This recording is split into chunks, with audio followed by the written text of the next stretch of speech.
안녕하세요. 오늘 읽은 책의 조박입니다. 오늘은 캠피셔의 책이죠. 캠피셔의 책 시장의 17가지 미신으로 번역된 마켓 미스라는 책을 소개해 드리려고 합니다. 저는 아내랑 같이 이제 백화점에 갔다가 심심해서 이제 서점에 들려가지고 무슨 책이 있나 이렇게 보다가 캠피셔란 이름을 보고 내가 아는 그 캠피셔의 책이네 하고서 그냥 샀습니다. 시간이 없어가지고 별로 이렇게 많이 못 보고 그냥 쓱 들춰보고 샀는데, 책 내용 자체도 되게 짧고 여기 이제 그 원제에 보면 The Little Book of Market Miss 이렇게 써 있는데, 리를 북이라는 거죠. 예. 그 아주 작은 소책자고 재밌게 읽을 수 있는 책이었습니다. 한두 시간이면 충분히 읽을 수 있는, 각 챕터별로도 한 10페이지에서 20페이지 내외로 이렇게 나와 있고 내용도 아주 재밌었습니다. 저는 소위 가치 투자라는 거를 표방한 사람들 좋아하는데, 이 캠 피셔의 아버지 필립 피셔, 위대한 기업에 투자하라 라고 쓰셨던 필립 피셔의 아들이죠. 지금 이제 그걸 물려받아가지고 하고 있는 캠 피셔의 책을 소개하고자 합니다. 책은 크게 17챕터로 나눠져 있는데요. 각 챕터별로 사람들이 흔히 가지고 있는 어떤 주식시장에 가지고 있는 미신들을 간략하게 소개를 하고 있습니다. 제일 첫 번째 나오는 내용이 이제 안정성에 대한 내용인데요. 그래서 사람들이 흔히 생각하는 게 채권이 주식보다 더 안전할 것이다 이렇게 생각을 하는데, 그런 믿음이 잘못됐다고 책은 이야기하고 있습니다.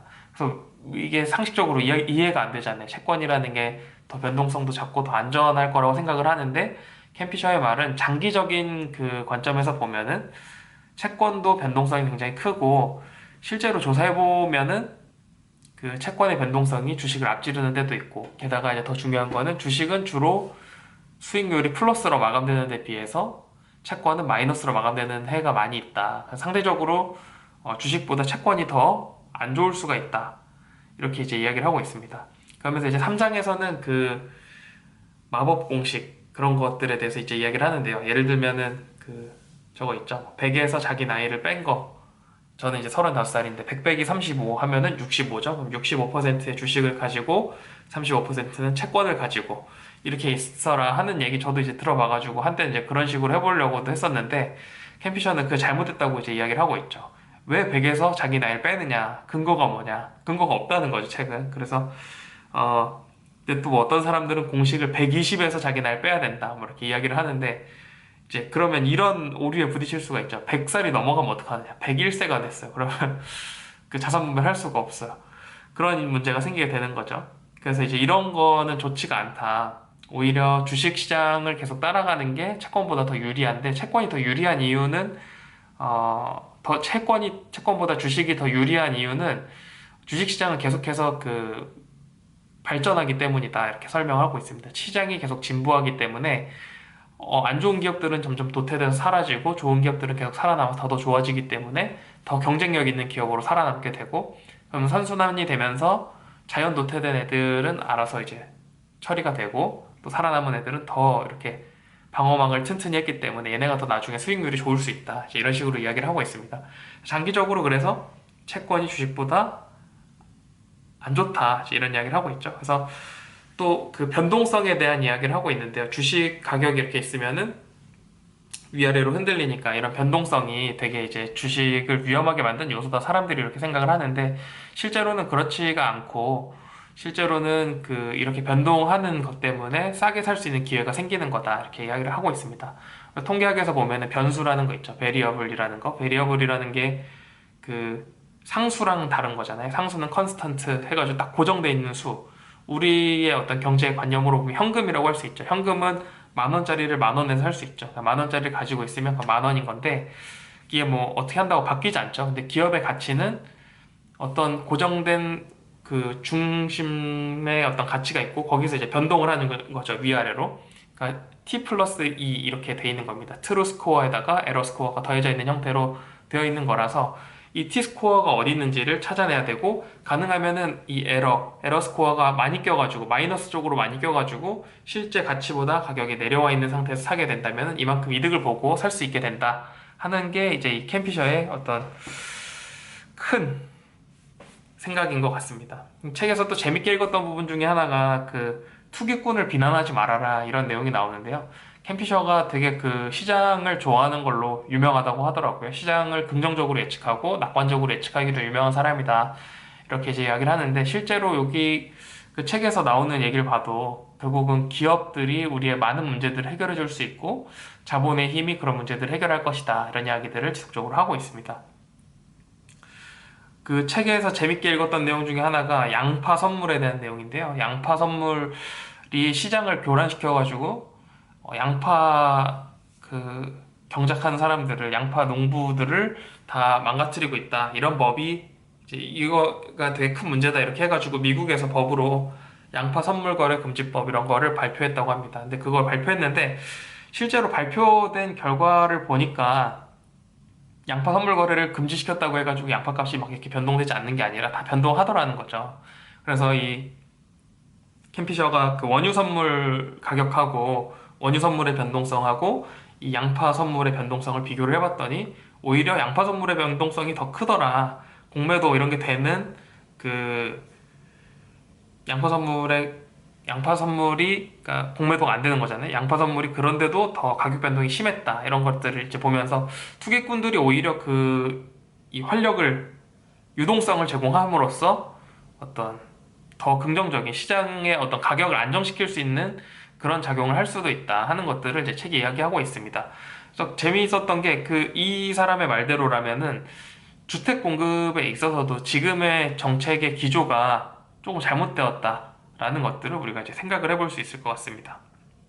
그리고 이제 책에서는 또 원금 보장의 유혹에 속아 넘어가지 말아라. 원금 유혹에 넘어갈 필요가 별로 없다. 원금 보장이라는 거는 결국은 사기일 확률이 굉장히 높고 보장된 높은 수익률 이런 것도 사기일 확률이 높다 이렇게 이제 계속 이야기를 하고 있습니다.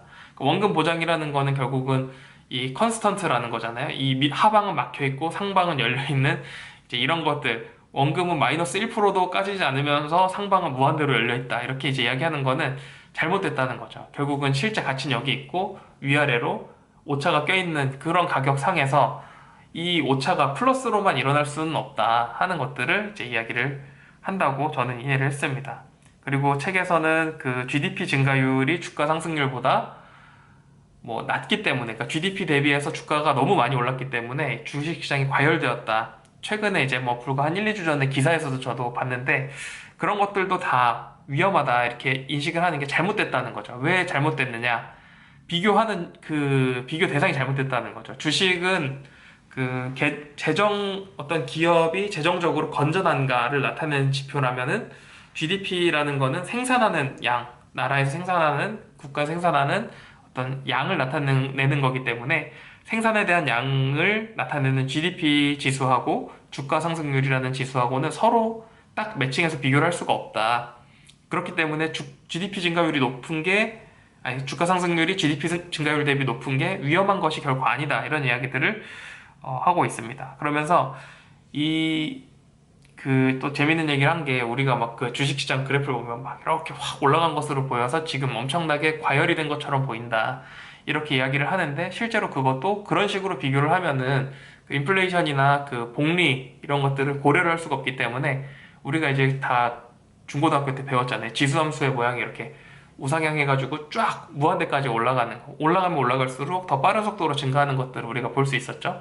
그래서 그런 식으로 보면 안 되고 이게 수익률이 붙어가지고 퍼센트에 또 이제 1.07, 뭐 7%라고 하면 1.07에 또 제곱, 세제곱 이런 형태로 늘어나기 때문에 이렇게 엄청 급증하는 것처럼 보인다는 거죠. 그 그래프 상에서 봤을 때는.